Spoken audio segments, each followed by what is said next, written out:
This is just an incredible event to be at, packed, jam-packed with enthusiasts and a great crowd turning up already to enjoy the sunshine as race one gets underway. A relatively small grid, but that does not matter on Mallory Park because it's very tight. The lap time's about 50 seconds or thereabouts, and we're going to be looking for the Birchells on the 600 really to cut the mustard here, because the 600 does not have the disadvantage as off the line goes Gary Horsepole, coming into contact already with Ben and Tom Birchall, who are determined. Chris Walker there on the Santander Salt Kawasaki alongside his teammate Gary Bryan, but out in front it's Ben Holland and Lee Watson on the Hannafin Kawasaki ahead of Stevens and Charlwood. Holland was absolutely flying in qualifying and he's been looking good. Was brilliant at Thruxton. Look how tight it is here. A bit of a coming together already between Gary Bryan and Chris Walker. Ben and Tom Birchall in fourth. There's Chris Walker in fifth, having a look at the inside of the Mansfield base pair at the hairpin, this fantastically famous hairpin. No bus stop chicane here for this meeting. The organisers decided it would be better to have a straight run at Devil's Elbow, and Ricky Stevens admitted after qualifying to being absolutely petrified coming out of the Devil's Elbow. But he's gaining in confidence, and he's closing on the back of the race leader. Ben Holland and Lee Watson then. They too are playing catch up. They want to overhaul Tim Reeves if at all possible in the championship, as Ben Birchall with the 600 showing no power disadvantage, going through at the Lake S's underneath Gary Bryan on the brakes, just absolutely holding it flat. This the battle for the lead though. Stevens and Charlwood. Quattro Plant, Cool Kawasaki in second place. Didn't really want to come here to Mallory because Charlwood had got a holiday book, but various people had to change their plans. Unbelievably, Tim Reeves and Greg Clues missing the cut-off point for entry. Will he live to rue that decision, I wonder? Holland, Stevens, Birchall's then in the hunt now in third on the 600 Honda, the long chassis 600 Honda, not the bike of course they use in the Isle of Man TT. Looking for fourth. It's Bryan and Walker. At Gerrard's, oh dear, over Dick, that's Neville Jones and Tom Bryant upside down, the driver trapped underneath, number 78, a new F1 team here at Mallory for us in the championship, but he is okay, a red flag, there'll be a restart. Good to see the driver and passenger on their feet and well. The crowd loved that one. It'll be a full restart then over a reduced race distance without, I have to say, Neville Jones and Tom Bryant. Red flag goes down, watch the lights, eyes down, look in, everybody tucks down behind the nose cone. Will Ben Holland get another flying start? Well, the answer to that is simply yes, he did. Alongside Ben and Tom Birchall, through on the inside then, running down towards Gerrard's. Ricky Stevens and Ryan Charlwood rocketing through to assume control on this shortened rerun. The pack then stringing out behind. There's Rupert Archer. I can see the blue machinery of Matt McLaurin, the blue machinery bike. Stevens and Charlwood lead then. Ryan Charlwood fully recovered from that knock-hill shoulder injury.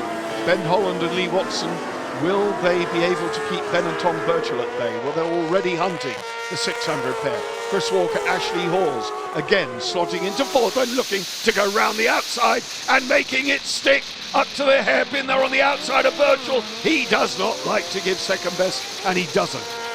But hasn't Chris Walker learned to master this thing? Gary Bryan and Jamie Wynn, number 44, looking good. Chasing hard behind them in the back of your picture, number 32, Gary Horsepole and Jimmy Connell, as well as the Hannafin Kawasaki of Ben Holland and Lee Watson take a very, very wide line, leaving a huge gap that Ben Birchall was tempted to have a stab at. I can tell you, Walker, though, not letting these guys get away. Such is the tightness. Flowing lines, I agree, as they come through Ed Wiener's here and then swing away into the old Lake S's and away up towards the hairpin. And Birchall having a look at the inside and going through into second place on Ben Holland. And Chris Walker, Ashley Hawes almost went with him. They sense there's an opening here. Having a look then, Chris Walker. still a little bit plagued with brake problems. He's had a bit of a soft pedal right through the Thruxton event and here at Mallory Park as well. And on the grapevine, the word on the street is that he's going to have calipers all renewed by the time we get to the next one. So obviously getting air in that brake system somewhere. Not the sort of thing you want around here at Mallory Park, a soft brake pedal. Now stretching out the lead. The Quattro plant, cool Kawasaki of Stevens and Charlwood know full well that a good ride here in the 2 races at Mallory Park will take them into the title lead. Tim Reeves, meanwhile, was on a camping holiday with his daughter prior to this event, so with his entry not being accepted, I guess he will still be camping. And on the grass goes Rupert Archer and Steve Thomas, leaving the door open for Matt McLaurin and A.D. Hope on the Blue Machinery bike to move through.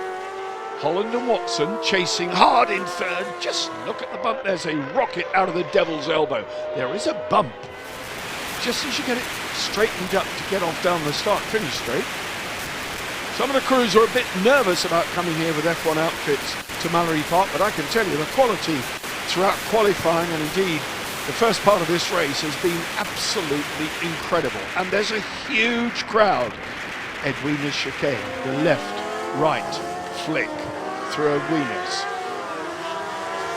Holland, Watson, sidecar wheel just over the rumble strip as they come out of the chicane, then away up the Lake S's at the hairpin. Stevens and Charlwood, that infamous stone wall on the right hand side. Look how tightly they are bunched, the top 4. Bryan and Wynne in 5th, in 6th, Horsepole and Connell. Gary Horsepole has got the speed, there's absolutely no doubt about that. McLaurin then in front of Rob Biggs and Ben Ransley, and then making up lost time from an excursion on the grass, Rupert Archer and Steve Thomas behind. So this the chasing pack then, Matt McLaurin and A.D. Hope in a very strong position in the championship in actual fact after Thruxton. So they're looking for a good ride, but through on the inside, that's Rob Biggs. Rob Biggs, who went so very quickly in one of the races at Knockhill. Incredible, he was about a lap quicker than anybody in dubious conditions, so we know he's capable of fast things. Stevens and Charlwood then at the head, and again knowing very well that this is going to be a good ride for them. 25 points in the bag here if they can keep that 600 Honda at bay. Third, Holland and Watson, 16 points for them. Going strongly all through qualifying, of course. There's Rupert Archer from Shrewsbury. Rupert Archer looking at the inside and making it stick over the line, out of the devil's elbow. He got the power down. Steve Thomas did the business, kept the wheel down. Matt McLaurin then drops back 1 place. This, the battle at the front. Stevens and Charlwood looking very good here, but Birchall using the agility of that 600 to close them down, but I don't think he's going to do it. The gap at the moment about 2.6 seconds. Closes in on the brakes. This is where the Honda scores, of course, on the tight twisty bits. No bus stop chicane, this is where it normally is. Straight on then, devil's elbow, all fears, all inhibitions now gone for Stevens as he powers out to start his last lap. And it's almost job done here for the Quattro Plant Cool Kawasaki pairing. Tom Birchall's leg waving in the air at Gerrard's.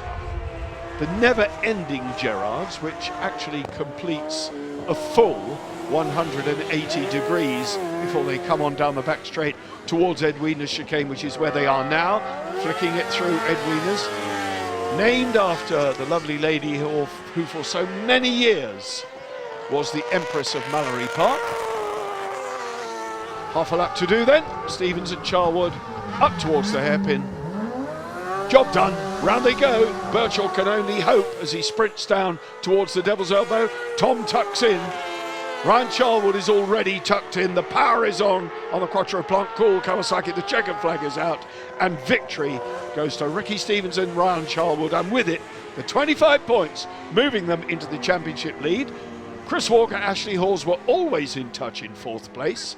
5th, Gary Bryan, and over the line for 10 points in 6th, Gary Horsepole. But there we are going to see the handstand from Ryan Charlwood who inherited that from Rick Lawrence. Victory by half a second from the Birchells, Holland, Walker, Bryan. Of course, everybody moves up behind Ben Birchall because he takes the Cup victory. There it is, further down the order, the Cup runners on the 600s, a little bit outpaced here, but a good race.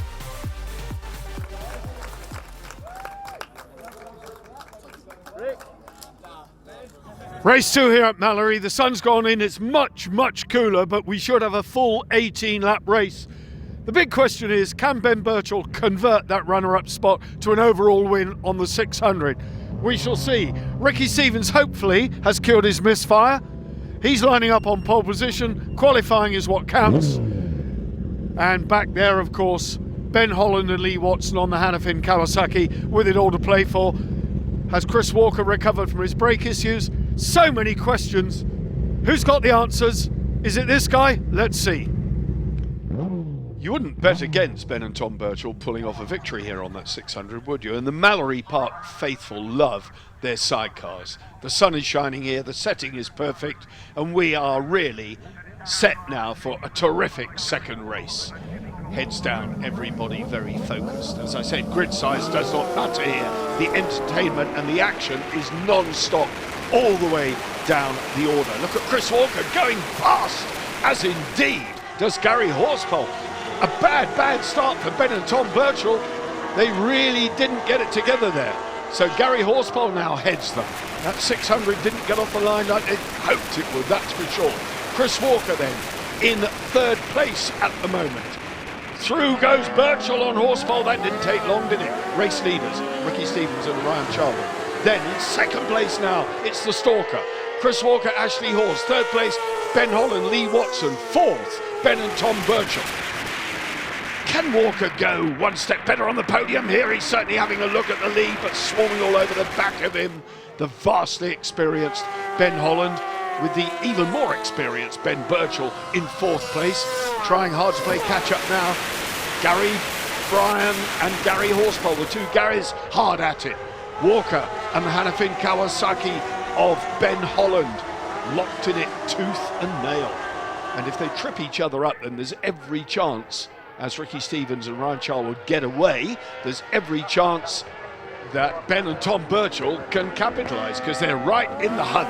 They're in fourth and closing. Now, Chris Walker's lack of experience, and we have to give the man credit, is now holding up Ben Holland just a little while, because Holland wants to get his way past Chris Walker, and it's only a matter of time, I think, before he does. But here we are at the hairpin. Walker squirming in on the brakes as he tries to get it pulled up. He's out of it like a rat, though. Absolutely gets the power on, shoots out of there, and he confesses to being amazed at the amount of grip he gets in acceleration when the tyre bites. Horspool, Bryan, Rupert Archer, Matt McLaurin. Neville Jones there still running strongly after that capsize in the first race, and he's in front of Rob Biggs, which is absolutely brilliant stuff, so he can run at the pace. Hope he makes it into the championship for next season, or even more races this year. Walker and Hawes then ahead of Holland and Watson. Look at Birchall just looking right and left every which way. Chris Walker then I think is going to succumb to Ben Holland, because Ben Holland's putting him under huge pressure as they go up towards the hairpin. That big wall on the left. Watch Walker's line. Cuts right across the nose of Ben Holland and rockets off. So it's completely contrasting lines. Almost a solo line from Chris Walker. Ben Holland taking the wider line, but he's tucked inside on Devil's Elbow, and he's got it. Can he make it stick? Can Walker? He's going to try and hold him off on the brakes. Well, he's certainly going to try. But through then, into second place goes Ben Holland, Lee Watson, and now Walker under pressure from Ben and Tom Birchall. Kevin Cable and Guy Pawsey looking steady and strong and running well, beautifully turned out as well. Kevin Cable does a great job in his presentation, and a very happy face around the paddock. Good to have him in the championship. Matt McLaurin, AD Hope. On the blue group, LCR Kawasaki. Steadily away, good points for them in the first race. And now Walker with Birchall. This is third place up for grabs here. But of course, Walker still technically in third place, even if Birchall goes by, because the 600 Cup people score separately.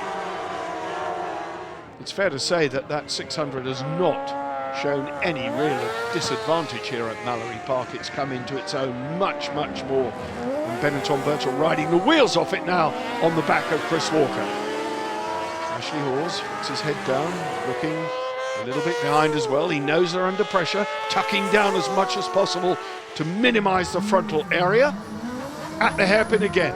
Holland, oh, there's a move on the inside. Walker then fighting back, but Birchall went the long way round and made it stick. Ashley Hawes had a quick look to see if anyone else is coming. Well, is anyone else coming? It's Gary Bryan in there as well. Gary Bryan and Gary Horsepole is now behind Chris Walker. So Horsepole has got the better of Gary Bryan. He and Jimmy Connell having a good run here at Mallory Park to score valuable points and make up for their disappointment at Snetterton. And they didn't have too much of a happy run out at Thruxton either. So work to do for Horsepole in the championship, work to do for Benetton Birchall in this race.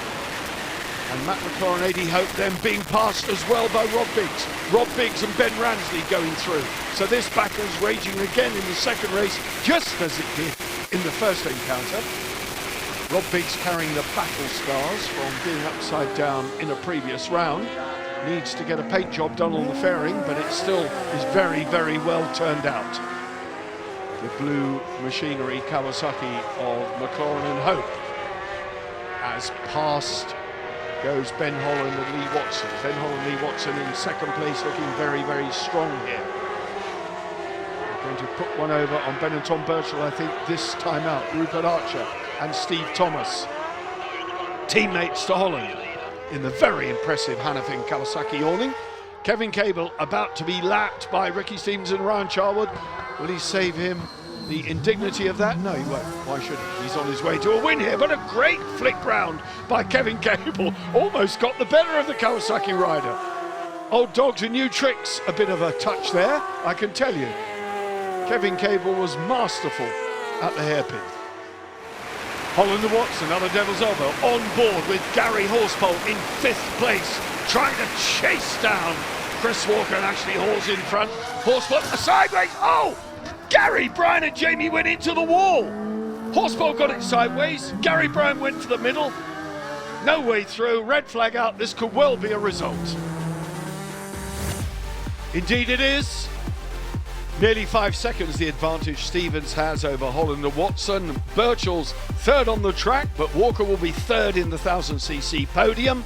Archer, Biggs, McLaurin, what a race that was. We saw that going on.